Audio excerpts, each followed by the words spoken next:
Imagine this. You're a parent. It's the 4th of July. Yeah. A day for, fireworks and backyard barbecues. Yeah.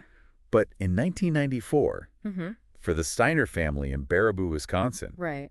this day took a very dark turn. Yeah. Their 14-year-old son, Chris, vanished from his bedroom. Just gone. Poof, gone. Yeah.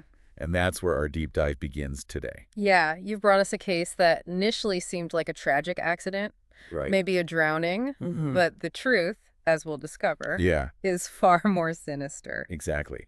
We're about to unravel two horrifying cases, both connected to a teenager named Joe Clark, who would earn the chilling nickname, the Bone Breaker. Wow. So if you're ready for a story that might keep you up at night, buckle up. Yeah, okay. This is one you won't soon forget. Let's start with Chris Steiner's disappearance. Okay. It's that morning, July 4th, and his mom, Kathy, goes to wake him up for his shift at McDonald's. Right. He was a young kid, excited about his first job. You wouldn't just skip work. Precisely. But when Kathy opened his bedroom door, he was gone. Wow. The family frantically searched the house, and that's when they found something truly unsettling. A sliced window screen. Yes, in Chris's brother's room. Oh, wow. And there were muddy footprints inside the house. Mm-hmm. Both the front and back doors were unlocked. Okay. Right away, the Steiners knew something was terribly wrong. Yeah. This wasn't a typical teenager sneaking out. No. The police were called, and the investigation initially focused on two theories: runaways or abduction. Right. But the evidence was conflicting. Yeah. The sliced screen suggested a break-in, Yeah. but there were no signs of a struggle. And you mentioned that Chris's parents were adamant he wouldn't run away. Right. He was happy looking forward to starting high school. Yeah. Even had calculated how much he'd earn working holidays at McDonald's. Wow. It just didn't add up. No. It did. A week went by with no sign of Chris. Yeah. Then on July 10th, Mm-hmm. two jet skiers made a gruesome discovery. Chris's body floating in the Wisconsin River. Wow.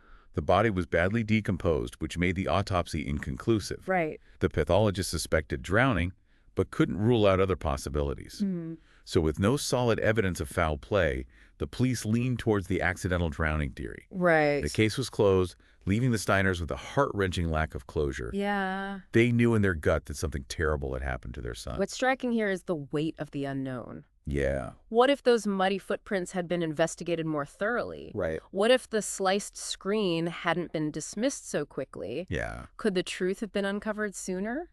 That's a chilling thought, but the truth, as we know, has a way of surfacing no matter how deep it's buried. Yeah. And in this case, it emerged a year later in the most horrifying way imaginable. Okay. July 1995. Mm-hmm.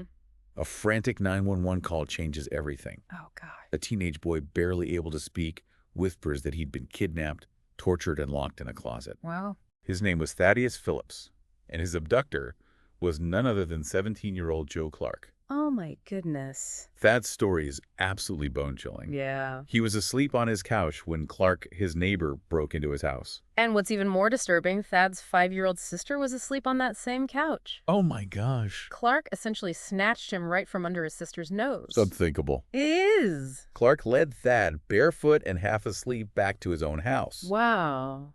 When Thad realized what was happening and said he wanted to go home, Clark snapped.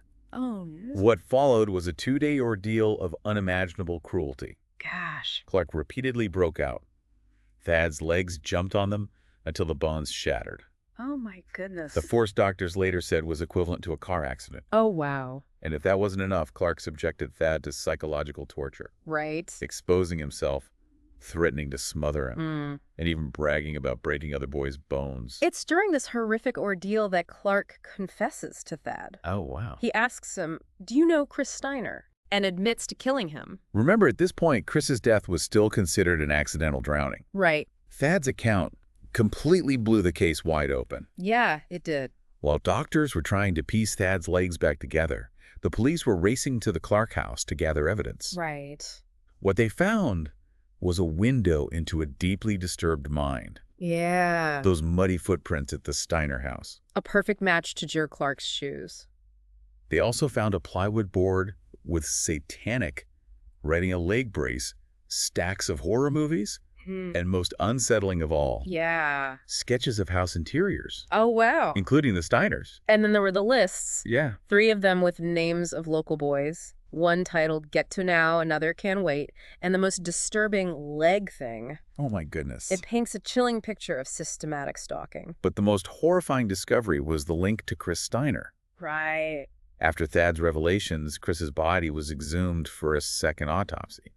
This time they did x-rays. And what did those x-rays reveal? Broken knees and ankles injuries that mirrored what Clark had inflicted on Thad. Wow. It was the undeniable evidence needed to connect Clark to Chris's death. Wow. The accidental drowning was now a brutal murder. Right. But who was this 17-year-old monster, and how had he managed to fly under the radar for so long?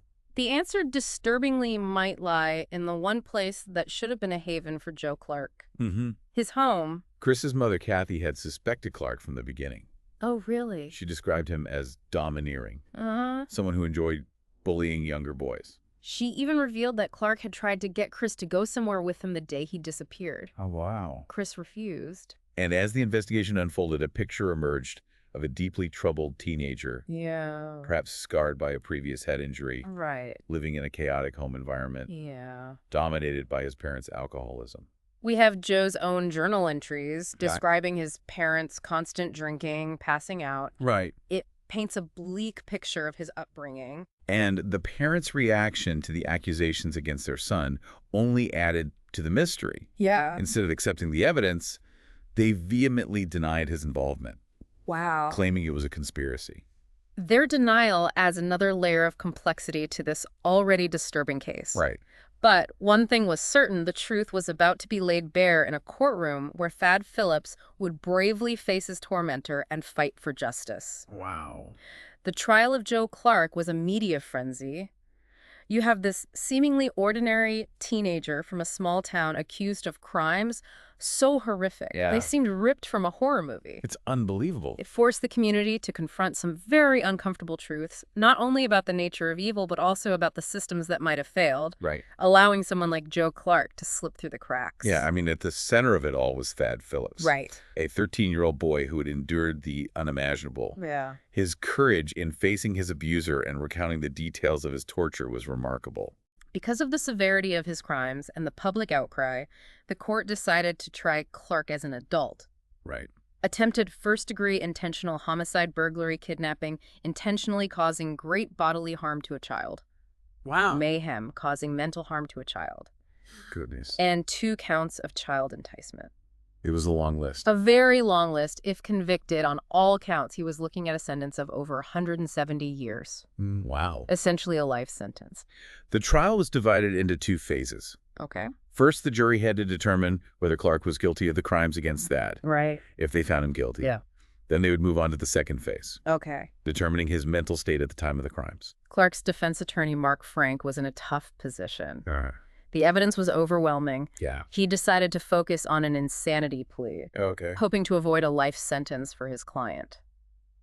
His argument hinged on a motorcycle accident Clark had been in a couple of years earlier. The claim was that Clark suffered a head injury, leading to significant personality changes and violent outbursts. But the prosecution, led by District Attorney Pat Barrett, was ready for this. Okay. They systematically chipped away at the defense case, highlighting inconsistencies in witness testimonies and presenting evidence that contradicted the claims of Clark's alleged mental decline. So, for example, Clark's mother, Bertha, testified that her son had experienced hallucinations and psychotic episodes after the accident. But Barrett countered that by presenting reports from school officials and social service agencies. Okay. There was no record of any such issues. In fact, Clark had been evaluated for psychological problems after punching another student and threatening a teacher. Oh, wow. And those evaluations came back normal. It seemed like the defense was grasping at straws. Yeah, it did. Barrett also pointed out that despite their claims of concern, Clark's parents had never sought any psychiatric help for him until after he was arrested. Wow. Then came the most powerful testimony of the trial. Thad Phillips took the stand. It must have been terrifying for him, but he bravely described every agonizing detail of his ordeal. He told the jury how Clark had twisted his ankle until he heard the bone snap. Oh, my goodness. He described the feeling of his leg breaking when Clark repeatedly jumped on it, the psychological torment, Right. the threats, and the terrifying moment when Clark tried to smother him with a pillow. Thad's testimony was raw heartbreaking. Yeah. There wasn't a dry eye in the courtroom. It was during this testimony that Thad recounted how during the torture Clark had confessed to killing Chris Steiner. Wow. He even mentioned another boy whom he claimed to have paralyzed. Then the prosecution called Dr. Park Dietz to the stand, Okay. a renowned forensic psychiatrist who had testified in several high-profile cases, including the Jeffrey Dahmer trial. Wow. Dr. Dietz was a key witness for the prosecution. He painted a chilling portrait of Joe Clark, Right. testifying that he was a serial sexual sadist who derived pleasure from inflicting pain. He dismissed Clark's claims of amnesia, arguing that he was faking it to avoid responsibility. Dr. Dietz pointed to the disturbing detail of Clark stealing Thad's gym socks before abducting him and then masturbating in front of him while he was injured. Oh my goodness. This, he argued, was evidence of Clark's fetish for causing suffering. That detail about the gym socks is particularly disturbing. It adds another layer of depravity to an already horrifying situation. It seems premeditated. Absolutely, a calculated act of humiliation and control. Yeah. Dr. Dietz's testimony, coupled with Thad's harrowing account and the physical evidence, was simply too much for the defense to overcome. Right. The jury deliberated for just 1 hour. 1 hour. 1 hour that speaks volumes about the impact of Thad's testimony and the weight of the evidence against Clark. Wow. The verdict, guilty on all counts. Clark was sentenced to 100 years in prison for the crimes against Thad Phillips. Yeah. It was a sentence that brought a sense of relief, however bittersweet, Right. for Thad's family. But it wasn't the end of the story. Clark had confessed to killing Chris Steiner, and the prosecution was determined to hold him accountable for that crime as well. So we have Joe Clark facing a century behind bars for the brutal crimes against Thad. But remember, there's still the matter of Chris Steiner's death. Exactly. The trial for Chris Steiner's murder took place a year later, and it followed a similar pattern to the Phillips case. Okay. Much of the same evidence and witness testimony were presented. And once again, Thad Phillips played a crucial role, bravely taking the stand to recount Clark's confession. He did. It's a testament to his strength and resilience this time, however. Clark's parents tried a different approach. Okay. They attempted to provide an alibi for their son, claiming he was asleep at home the night Chris disappeared. But their alibi quickly unraveled under scrutiny from the prosecution. That's right. They reminded the jury of the chaotic state of the Clark home. Right. The empty beer bottles, Joe's own journal entries describing his parents' constant drinking. Yeah. They argued that if this was a common occurrence, then the parents' testimony was unreliable. They could be sure if Joe was actually home or if he had slipped out while they were passed out. Precisely faced with the overwhelming evidence and Thad's powerful testimony, the jury again found Joe Clark guilty this time for the first-degree murder of Chris Steiner. He was sentenced to an additional 110 years to be served concurrently with his 100-year sentence. Right. Over 2 centuries behind bars. Wow. Ensuring he would never harm another child. And yet, even after the guilty verdict and sentencing, Clark maintained his innocence. Really. He told the judge, "I've done nothing wrong. You're condemning an innocent person." It's almost impossible to grasp that level of denial, especially given the mountain of evidence presented. His parents, too, continued to defend him. They called the trial a witch hunt, accusing authorities of conspiring against their son. This case leaves us with more questions than answers. Joe Clark was just 17 when he committed these horrific acts. Right. It forces us to confront some unsettling truths about human nature. How does someone so young become capable of such calculated cruelty? It's a question that has plagued humanity for centuries. Is it nature-nurture, a perfect storm of genetic predisposition and environmental factors? In Joe Clark's case, his defense team tried to argue that his violent behavior stemmed from a head injury he sustained in that motorcycle accident. But the evidence supporting that claim was thin. Very thin. And even if the head injury played some role, it certainly doesn't excuse the level of premeditation and cruelty he exhibited. Right. Those sketches of house interiors, the lists of boys' names. This wasn't impulsive violence. It was planned, targeted, and driven by a deeply disturbing desire to inflict suffering. Then there's his upbringing. His parents were alcoholics, and by his own account, their home life was chaotic and neglectful. A troubled childhood might offer some context, but it doesn't fully explain his transformation into the bone breaker. As the media dubbed him, countless people endured difficult childhoods without becoming violent criminals. Right. It makes you wonder if there were warning signs, missed opportunities for intervention. It's a chilling thought, perhaps. If those signs had been recognized, if someone had intervened, this tragedy could have been prevented. But in this case, it took the bravery of a 13-year-old boy, Thaddeus Phillips, to bring Clark's crimes to light. Sad's story is one of incredible resilience. It is. He not only escaped his captor, but also provided the crucial testimony that led to Clark's conviction. Yeah. And even after being shot in a completely unrelated incident, Wow. just days before he was to testify in Clark's murder trial, he still showed up in court and faced his abuser. His courage is remarkable. Yeah. A testament to the strength of the human spirit. Joe Clark may spend the rest of his life behind bars, but the impact of his crimes will continue to ripple outward. Yeah. The families of Chris Steiner and Thaddeus Phillips will forever bear the scars of his cruelty. The case serves as a stark reminder for all of us to be vigilant, to pay attention to the warning signs, and to remember that even in the face of unimaginable evil, a single voice can make a difference. The courage of Thaddeus Phillips, the unwavering strength of the Steiner family, the tireless work of investigators and prosecutors, all these remind us that even in the darkest corners, there are people who fight for justice and refuse to let darkness win. If this deep dive has left you wanting to learn more, you can find additional information in the show notes. And remember, if you or someone you know is experiencing abuse or violence, please reach out for help. There are resources available, and you don't have to suffer in silence.